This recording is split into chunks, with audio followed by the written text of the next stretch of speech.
convert their perfect client online. So since this is a conference and it is freezing in here, I want you guys to all stand up.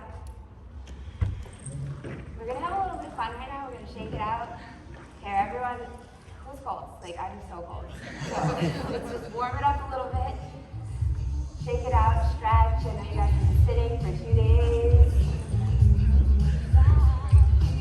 You know it feels good to move a little bit. Loosen it up. Okay, so we're gonna do a little bit of a little breath work. Kind of release all of that stale energy from sitting so long. So I want everybody to take 3 deep breaths from the count of 3. So ready? I'm gonna count and just breathe in for 3 and then out for 3. Okay, ready? In. Out. 1, 2, 3. In. 1, 2, 3. Out. 1, 2, 3. And then in. 1, 2, 3. Out. 1, 2, 3. Do you guys feel a little bit warmer? I feel a little bit warmer. So welcome. This is Attract Your Perfect Client on Instagram. I've spoken on stages all over the world, and the pieces of information I'm going to give you are going to work for any kind of business.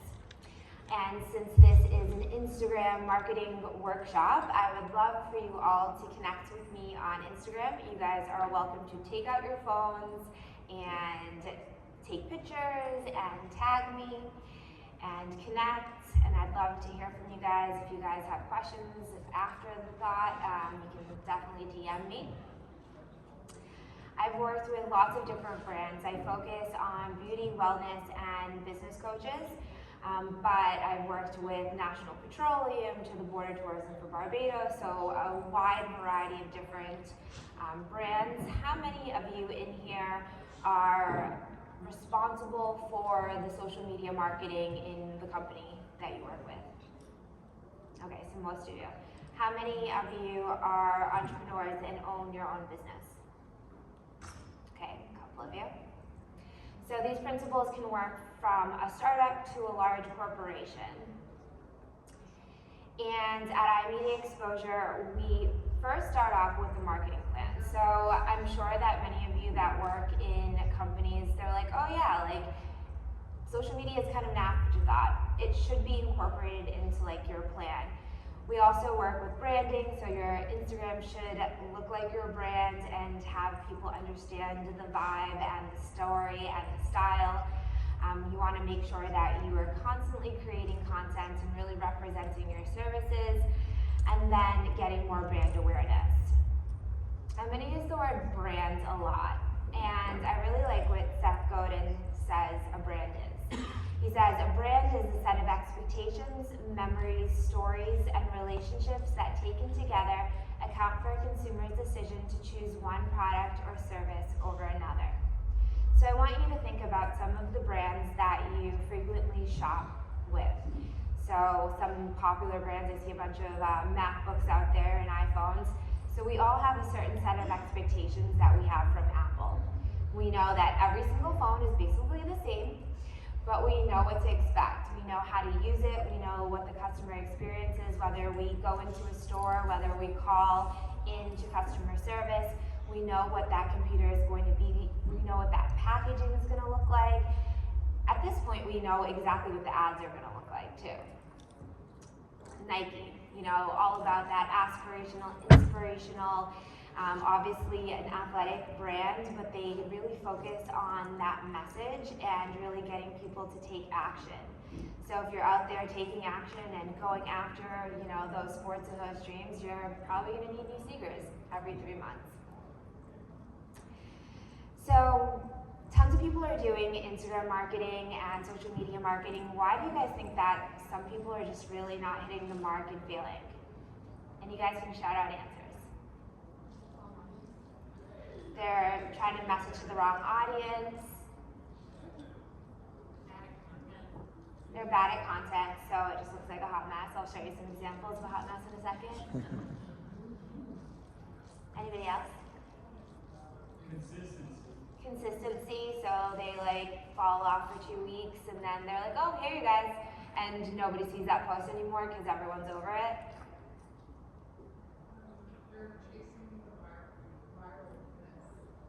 they're chasing the viralness, which is interesting because it's like they're maybe following trends that probably have already passed, or they're trying to jump on that bandwagon. Like the Bernie Sanders thing, I really wanted to do it, but I just couldn't. I was like, everyone's doing this and this is too much, and it just really doesn't work for any of the brands I'm working with, but I want to do it because it was like this hot thing, but I didn't. Anything else? Okay. So, some of the goals, I want you guys to raise your hand if you want increased brand awareness. Sales and lead gen, increased community engagement. And in this aspect, how many of you have teams or a person or yourself that's actually going out and engaging with that target demographic? So a couple of you. I'm sure that you work in companies that they're like, yeah, just post all the stuff, ask questions, and everyone's gonna talk to us. And that's really just not the case. You actually have to go out and have communications with other people. Even on your personal, if there's brands that are liking and commenting on your posts, you're more apt to see who that brand is, and you're more apt to be like, oh, they're cool. Think about a restaurant you go into, and the manager comes over and asks you how everything was, and really is interested in you and your experience. You're more apt to go back there because you're like, oh, they're cool. They were very welcoming and warm, and that's kind of the same thing. Social media should be social, and we want to really create that rapport with people so that they feel as though they're part of our community. We of course want to grow our brand's audience, and that really is about having the right content, connecting to the right person, not just trying to hit a trend because it's a trend, but really trying to figure out what works for your brand and engaging with the right people at the right time. And the last is actually increasing web traffic. So if you do have e-commerce and an option for people to purchase or make a sale directly from Instagram, that's awesome, we keep them there. But if you don't have that option, we want to get them to a website page where they can take action, where we can gather their email and their phone number and put them through some sort of sales and marketing funnel. So in this workshop, it's not just about getting them to connect on Instagram, it's about building that community on Instagram, letting people understand who we are, what we're about, and then taking them through that sales and marketing process. So here's a picture of the 3 marathons that I've run. And like the saying goes, this is not a sprint, this is a marathon, and I'm sure that many people that you work with are like, oh, well, you didn't build enough followers this month, and you're like, well, I built the right followers. These are actually people that want to engage, and it's really not about like this instant gratification. I've had brands that I've worked with and they're like, oh yeah, this other company, they got us 2,000 new followers, and I'm like, okay, well great, they're all bots, they're somewhere not here and not real accounts, so probably not going to give you real money. So it's awesome that you have 2,000 followers, and sometimes optics is great and people are like, oh, they have a ton of followers, let me follow them. But at a certain point, that really just doesn't matter because we are spending marketing money to actually build sales with real people that are going to actually spread our brand. So number one, like in anything, like running a marathon, you can't just be like, all right, we're doing it. So running the New York Marathon in 4 weeks, who's ready? Yeah, nobody. And so this is kind of how it goes with social media marketing too. You can't just get in there and be like, all right, we have nothing, or we want to launch this new product to this new demographic. You have to build the strategy and really create your marketing plan. It's about getting that brand awareness and building interest and really creating that desire so people get to see what that product and service is about. They get to see testimonials, they get to see behind the scenes, and then you want to give them calls to action. So on your story, maybe you're putting links to places where people can go to a free event or an informational session, a webinar, have a complimentary sales call with your team. Maybe they get a sample product. You want to find ways in which people will want to leave Instagram to go somewhere. And generally, it's not to buy thousands of dollars worth of something. It's to get that free something so that you give them a little taste, you give them a little hook, so that they learn more about you. Number 2, it's all about the narrative. So Instagram is a very visually based platform, and now it's going more into video-based content, obviously trying to compete with TikTok. And it gives you a great opportunity to visually tell your brand story and talk about what your mission and your vision and your values are, and build that relationship. It is super easy for you to, if you're geolocated, it's super easy for you to go in and see people that have checked into cities or restaurants or shops in that area. And if you are trying to focus on a specific area, you can go and have conversations with those people. You can create ad campaigns that are geo-based, or maybe it's topic-based. Maybe you want specific job descriptions to see your ad campaign. So it's really about connecting and providing content that gives people a snapshot, so they go to your page and they're like, all right, cool, I understand and I get what you're about, and I see how you're gonna solve my problems. So even positioning some problems that you solve on there too. 94% of studies show that first impressions are design related. And of course we know, like, just by meeting somebody, we judge on first impressions. And so we go on to a website, we go onto a social media page, and we make a judgment if that is for us. If we go onto a website, studies show that there is about 3 seconds that we give to make a decision if we actually want to stay on that page. How many of you have gone to a website and you're like, this looks like a mess, or I don't really get it, or it's hard to do anything on the site, and you're gone within 3 seconds?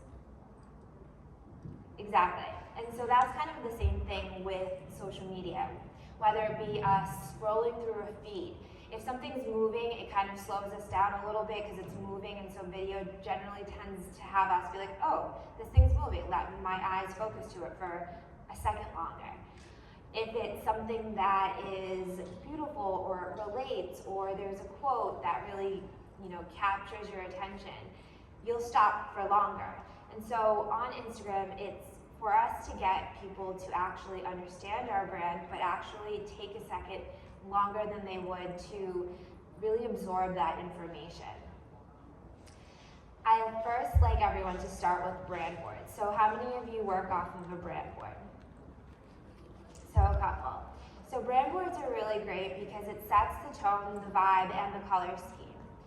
And you don't necessarily have to use the same color scheme of your brand colors in every single post, in every single story, and I'll show you kind of how to blend that in a bit. But you want your images to kind of have the same aesthetic and the same vibe. So just feel free to shout it out. What are some of the adjectives that you feel or think when you see this? Luxury. Elegant? Luxury. Luxury? Cohesive? Modern. Modern? The ones I can't hear, I'm not repeating, sorry guys. Moody? Regal. Regal? Okay, awesome. So essentially this is my brand board for my company, iMedia Exposure, and we want people to feel as though it is luxury and sophisticated and creative and fashion forward. And like I said, I work with a lot of beauty and wellness and business coaches. And so with all of those feels, all of those adjectives that you guys kind of shouted out are similar to the adjectives that they want people to feel about their brand as well. But of course, it doesn't have to be, the brands that we work with have the same vibe. Here are a bunch of different other brand boards that we've created for a variety of different clients. And they're different color palettes from different industries, and they all kind of have a certain aesthetic. So if you took each one as a snapshot, you kind of could put yourself into that vibe. And so I always say, when you're creating content, you want to have it fit a collection. Like the same runway show. It doesn't have to be the same thing, but you want it to have the same vibe and look and feel. And if you're putting imagery that is kind of more vibe-based rather than product and service-based, you want to make sure the aesthetic kind of matches what that aesthetic is that you're going for your brand. So the brand board that I showed for my company, I probably wouldn't post something that was super rustic because that's just really not our brand style. And so you don't have to stick to the brand colors, but you want to stick to that same aesthetic. When you're creating your videos or you're planning out your content, you want to make sure the backdrops kind of fit that aesthetic and fit that adjective that you want people. If you want people to see you as that fun, quirky brand, there's one whole aesthetic that you can create. Very professional and polished is another. Very organic is another.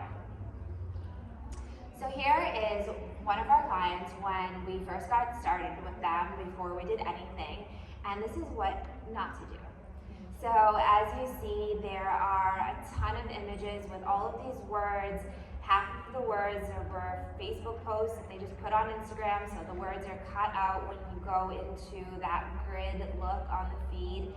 There's pictures that are pixelated. There's food that looks kind of not appealing because the photo quality just isn't great. So how many of you in here would, if I was like, hey, you want to go to lunch here? Yeah, nobody. Oh, you're going back? Okay, cool. At least you'll come with me. So we changed their feed to actually showcase what the food really looked like, what the vibe really looked like. And so now you actually can envision what you would get when you go there, which is not a bunch of memes, because that's not what happens in a restaurant. And I'm totally into memes and having jokes and quotes and things like that, because people do enjoy that, and it shows a little bit of your brand vibe. And if your brand's humorous, or if you are Geico, where insurance really isn't that fun, and they're using that like whole humor route to make it more interesting and to keep us engaged. There's that. But for something like this, you want to actually see what you're getting. Here's another one of my clients before we started, and what do you guys think that she did? Or does? Fashion, okay, good. Here. So there's an overload of quotes here where it's just doing too much.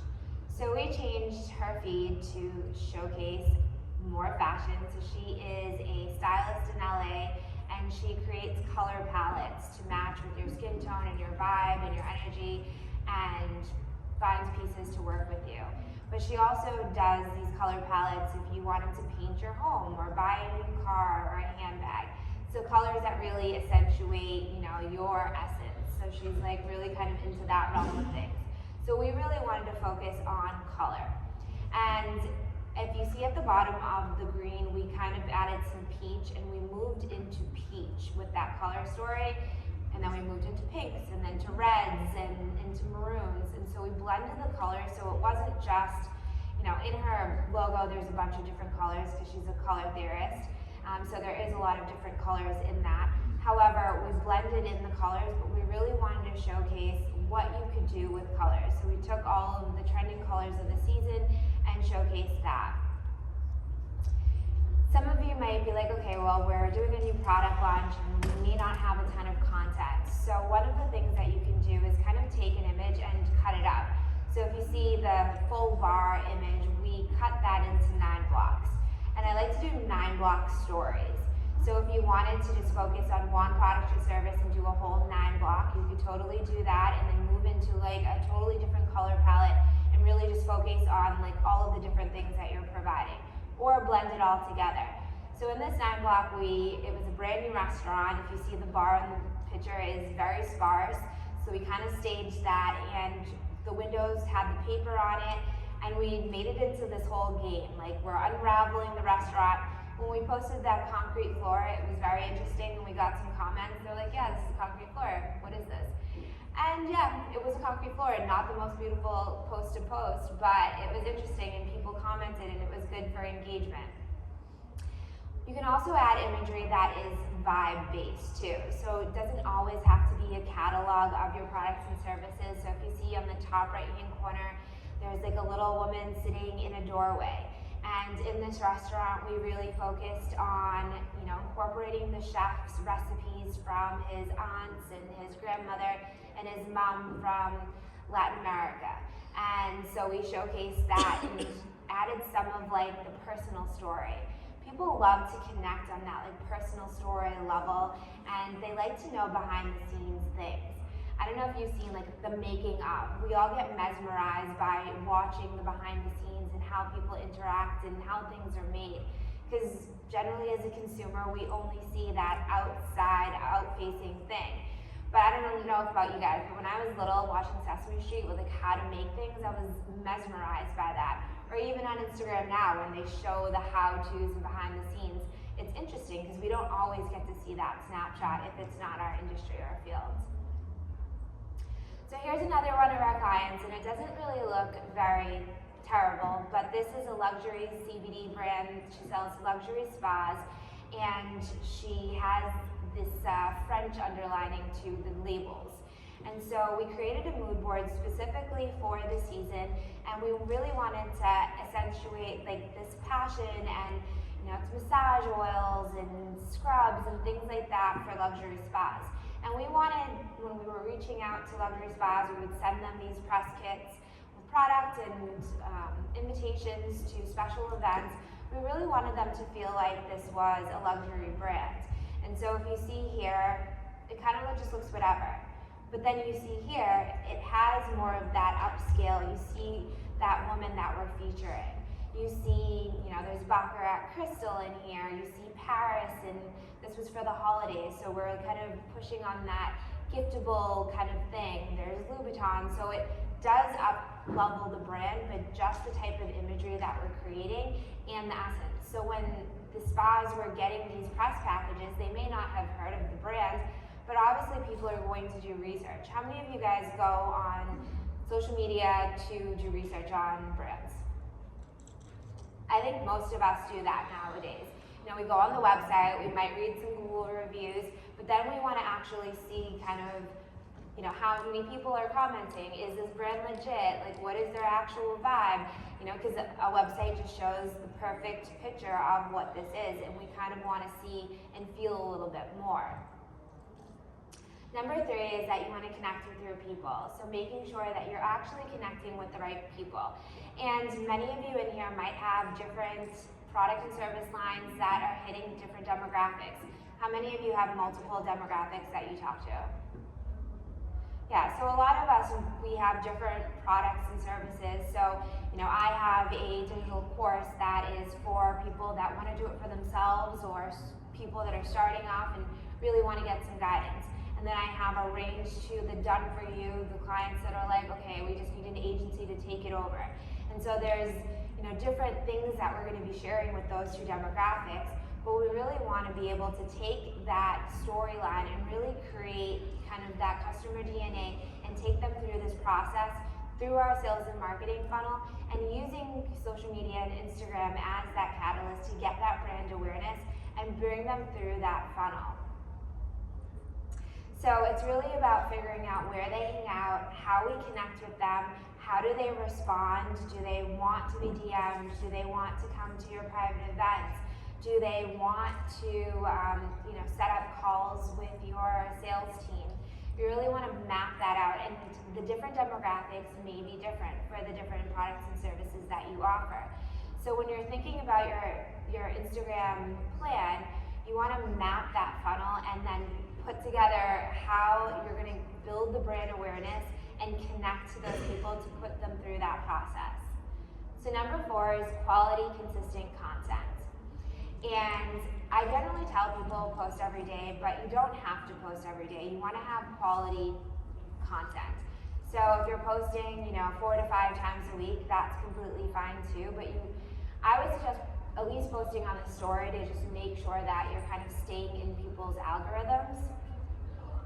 And I like using Planoly. It allows you to kind of grid things out. It isn't really the best to post on all of the platforms, so it posts to Facebook and Pinterest. And you can plan out your stories on there and your reels on there.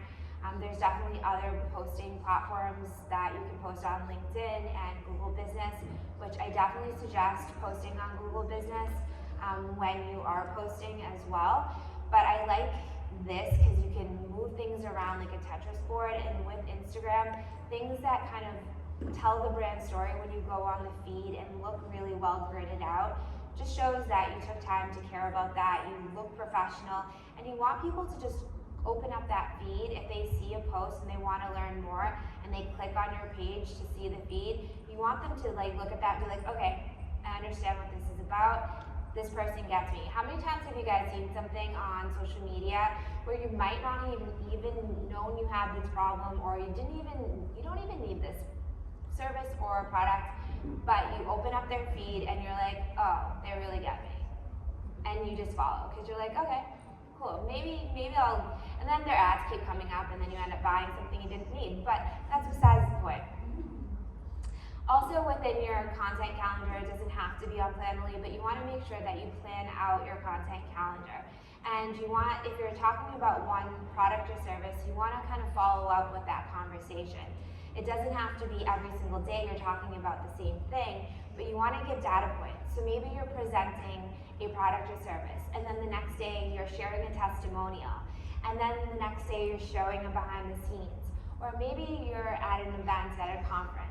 You know, you're all professionals in this industry, so sharing content that you're here, you know, proves that you're an expert in your industry and that you are doing further research and bettering yourself in this field, so it gives you more brand credibility in what you're doing. And so sharing that kind of stuff just on a personal take is beneficial as well.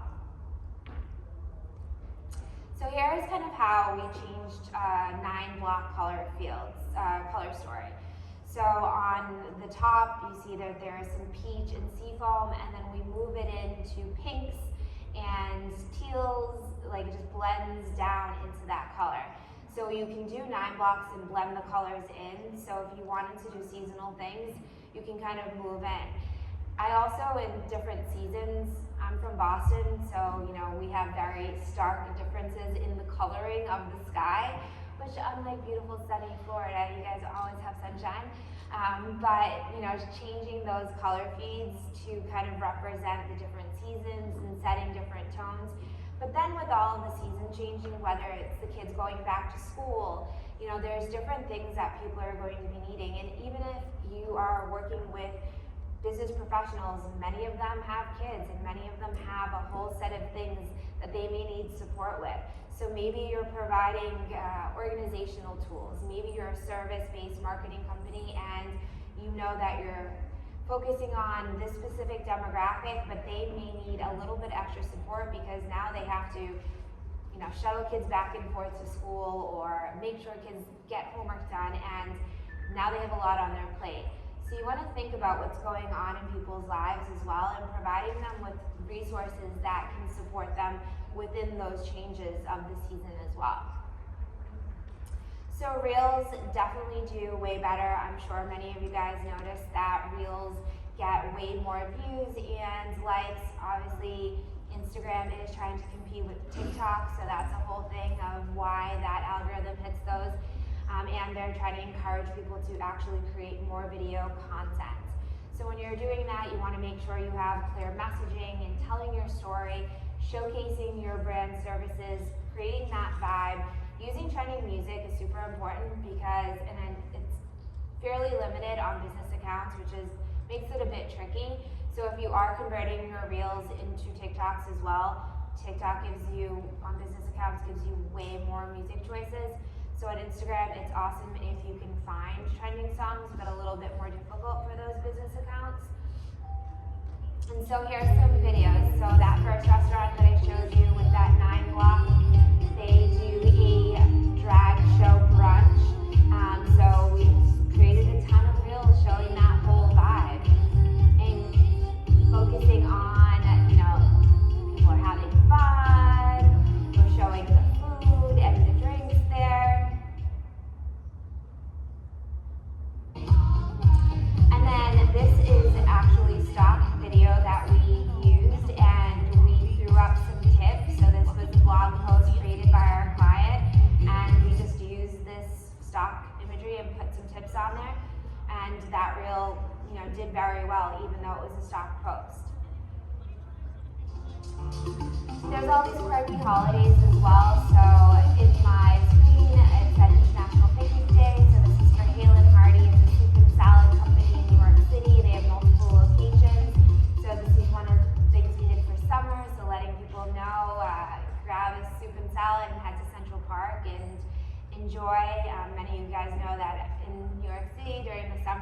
everyone is having lunch outside. So we kind of wanted to like focus on that and use some quirky holiday to get some hashtag views. This is a longer reel that this is showcasing. This is spray tanning studio, and they just franchise, so they are growing their business and looking for other franchise owners. And so we're showcasing the whole experience of what this is and what it looks like. So a very easy process for people that want to start their own business but want a model that's already set up with some brand recognition, and it's showing the before and afters and showcasing their team. Everyone looks super sweet. They have their own product line. So this is a more comprehensive video trying to sell this company as a franchise. So influencer and partnerships are really important too on Instagram. So how many of you guys know Revolve Clothing? Basically most of the women here. So Revolve is a women's clothing store online, and they partner with Camila Coelho, and she started off by being a YouTuber.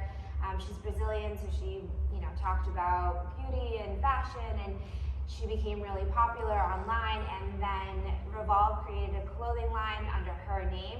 She carries no merchandise, no overhead charges, like fees.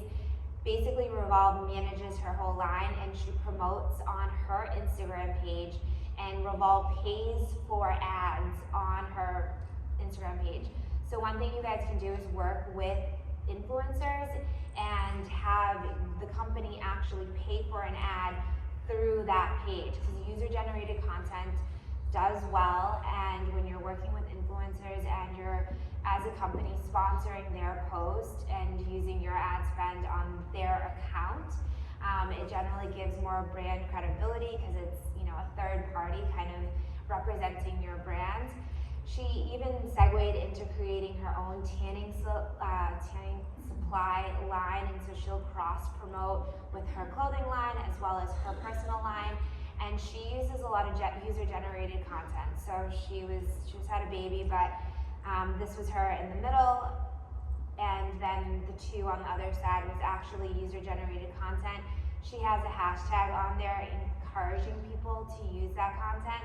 So people are, creating a ton of content, trying to get on her page, buying her clothing line, tagging Revolve, and so it's kind of this cross promotion of all of these different brands leveraging her influencer celebrity status.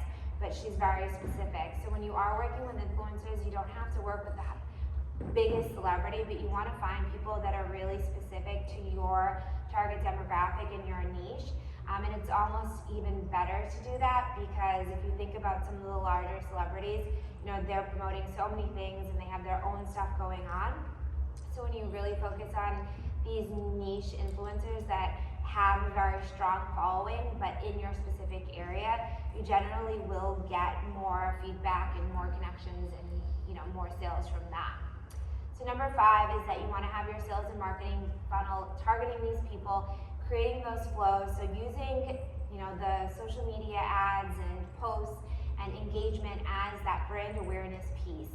And you want to figure out for each one of your products and services how you build out this funnel, getting people to go to your website, sign up for freebie offers, going into your lower price point items, and then upselling them into your bigger price point items, and then also having them become brand advocates.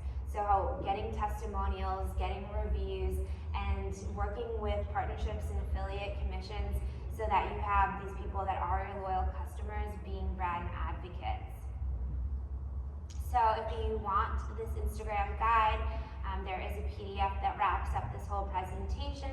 You can click on there. I also run a free mastermind on Tuesdays at noon if you guys want to come and connect with other entrepreneurs and share and ask for questions and network. That's also on there, or if you want to set up a strategy call with me. And then at lunch, if anybody wants to come and ask me questions because I'm out of time, or I can take like one question now. Yeah. Talk about carousels, because that one of the first social media stuff, people were saying do not use carousel. I've seen some success in carousels, and I'm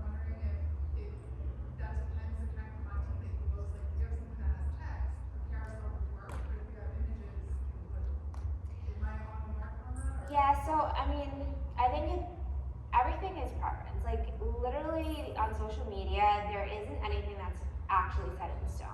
It's all you testing to see what works. I used to teach a college course for social media marketing, and every semester I had to change things around because everything's changing every semester. And so you have to see what works for your brand.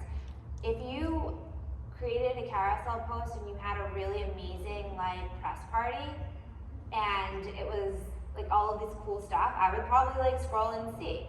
If it said scroll and see behind the scenes of our press party, I would probably scroll and see.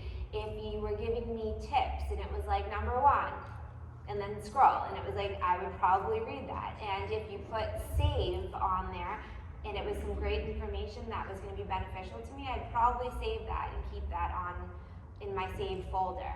So it really just depends on what kind of content it is and how engaging it's going to be and what your calls to actions are. So if you tell people, like this post, save this post, share this post on your story, tag us. People like following directions. It's kind of we're programmed to play Simon Says. And so those will help with your engagement as well. I think as a busy marketer to do carousel posts every day, like that seems very daunting, but throwing it in the mix ever so often can be beneficial depending on what kind of content you want to share. Anybody else before I run? Yeah. Back to posting your content. Say you're using your planner. Are you posting the same content at the same time, like on Instagram or Pinterest, or are you switching up the text? I'll switch up the text a little bit. I won't put hashtags on Facebook. I will add a link to Google and to LinkedIn. I'll put a link in the comments on Facebook. Obviously no links on Instagram. I will put link in bio on Instagram. And so as being busy, like I will switch up a little bit of it, but it will get posted out to all of the stuff. And quite frankly, the Instagram person kind of stays on Instagram, the Facebook person kind of stays there, the LinkedIn person kind of stays there. This weekend I had somebody say, are you on Facebook? Do you want to be my friend on Facebook? And I was like, what? What year is this? I mean, I do use Facebook, guys, but like having somebody ask me that, I was blown away. Anything else? Well, I'll be around all day, and if you guys have any questions, come hang out with me at lunch. Thank you.